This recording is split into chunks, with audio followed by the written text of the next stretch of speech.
Hai teman kece, apa makanan favorit kamu? Nasi goreng, sate, rendang, atau soto? Wah, begitu ngebayangin langsung deh nelen air liur. Nah, air liur yang keluar ketika kamu bayangin makanan favorit kamu, atau ketika kamu lihat bentuknya atau cium baunya aja, itu artinya sistem pencernaan kamu sudah bekerja, bahkan sebelum kamu mulai memasukkan makanan itu ke dalam mulutmu. Setelah makan, kamu pasti merasa kenyang. Kamu terus kembali beraktivitas, lupa dengan makanan yang sudah masuk ke perutmu.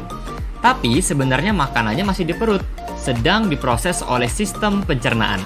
Makanan itu dicerna supaya menghasilkan energi agar kamu bisa terus beraktivitas. Lalu sisa pencernaan itu, kamu keluarin deh besok paginya ketika buang air besar. Nah, sebenarnya apa aja ya yang terjadi pada makanan di dalam tubuh kita? Supaya tahu, yuk kita bahas mengenai sistem pencernaan. Apa saja organ pencernaan? Organ pencernaan terlihat seperti saluran panjang dari mulut hingga anus. Kita bahas satu persatu ya.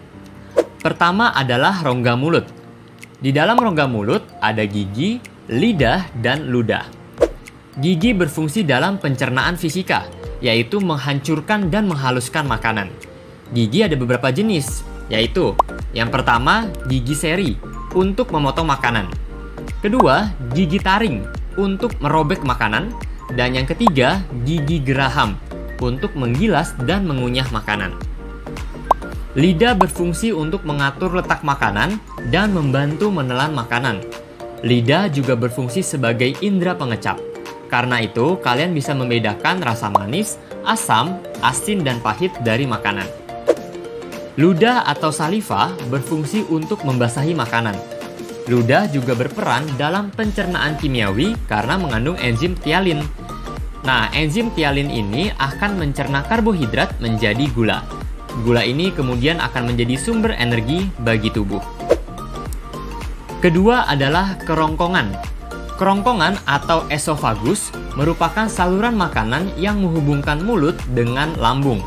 Panjang kerongkongan sekitar 25 cm. Ketiga adalah lambung. Lambung berbentuk seperti kantong yang terletak di dalam rongga perut agak ke sebelah kiri, tepat di bawah sekat diafragma. Dinding lambung akan mengeluarkan getah lambung yang mengandung asam klorida dan enzim. Asam klorida berfungsi untuk mematikan mikroorganisme yang masuk bersama makanan. Lalu tadi disebutkan juga mengandung enzim-enzim.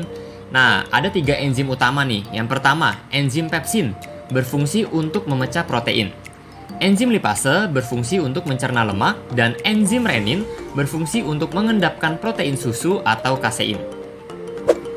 Keempat adalah usus halus.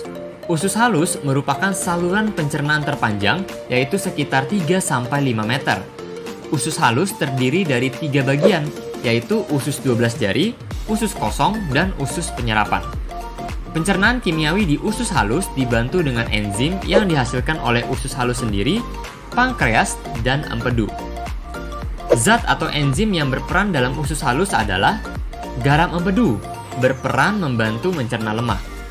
Enzim tripsin berfungsi memecah protein menjadi asam-asam amino. Enzim lipase berfungsi mencerna lemak menjadi asam lemak dan gliserol. Dan yang terakhir, enzim amilase berfungsi untuk mencerna zat tepung. Kelima adalah usus besar. Usus besar berfungsi untuk membusukkan sisa-sisa pencernaan dari usus halus menjadi feses dengan bantuan bakteri Escherichia coli, serta mengatur kadar air dalam feses. Terakhir adalah anus. Anus berfungsi untuk mengeluarkan feses dari dalam tubuh. Proses pengeluaran feses disebut dengan defekasi.